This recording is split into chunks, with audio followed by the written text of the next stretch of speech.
Kidlat News Updates. Sa ating mga balita, bangkay ng tumalong lalaki sa isang barko na recover ng Coast Guard sa Camotes. Pagtaas ng presyo ng mga bilihin at problema sa kalusugan, urgent concern ng mga Pilipino ayon sa Octa Research. Indigenous group sa Misamis Oriental idineklarang persona non grata ang CPP-NPA. Ako po si Cesar Soriano para ihatid ang nangungunang mga balita sa buong kapuluan ngayon. Na-recover ng Coast Guard Station Camotes ang palutang-lutang na bangkay ng pasaherong tumalon umano sa isang barko sa bisinidad ng Camotes Group of Islands sa Cebu. Kinilala ang biktima na si Chofilo Gonzales, 37 anyos at residente ng Hindang, Leyte. Ayon sa investigasyon, rumusponde ang Coast Guard Station Camotes sa isang tawag mula sa isang mangingisda na nakakitang palutang-lutang sa karagatan ang bangkay ng biktima. Napag-alamang isang man overboard incident mula sa LCT Poseidon 25 ship ang biktima na na-report 3.9 nautical miles sa karagatan ng San Francisco Camotes Island noong January 9.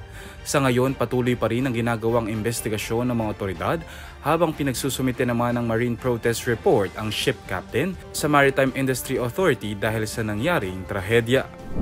Karamihan sa mga Pilipino ang naniniwalang urgent national concern ang pagtaas ng presyo ng mga bilihin at problema sa kalusugan. Ito ang lumabas sa bagong fourth quarter survey ng tugon ng masa ng Octa Research noong 2024. Ayon sa survey, 56% ng mga Pilipino ang nagsabing top national concern ng pagkontrol sa presyo ng mga basic goods and commodities. Mas mababa ito kumpara sa 66% na naitala noong third quarter ng 2024.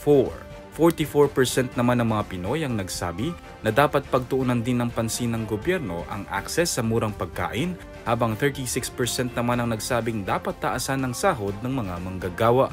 Samantala, 70% naman ng mga Pilipino ang nagsabing most urgent personal concern ang pagpapabuti sa kalusugan at pag-iwas sa sakit. Isinagawa ang Octa survey sa pamamagitan ng face-to-face interviews sa 1,200 respondents na may edad 18 anyos pataas.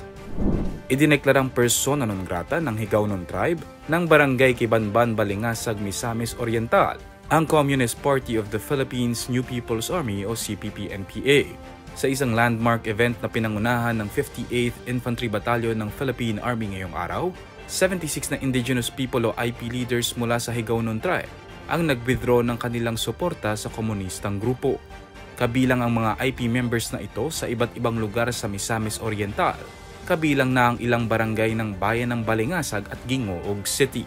Ang nasabing aktibidad ay parte ng programa ng 58th IB, katuwang ang Misamis Oriental LGU na nakasentro sa kapayapaan at upang matuldukan ng insurensiya sa lugar.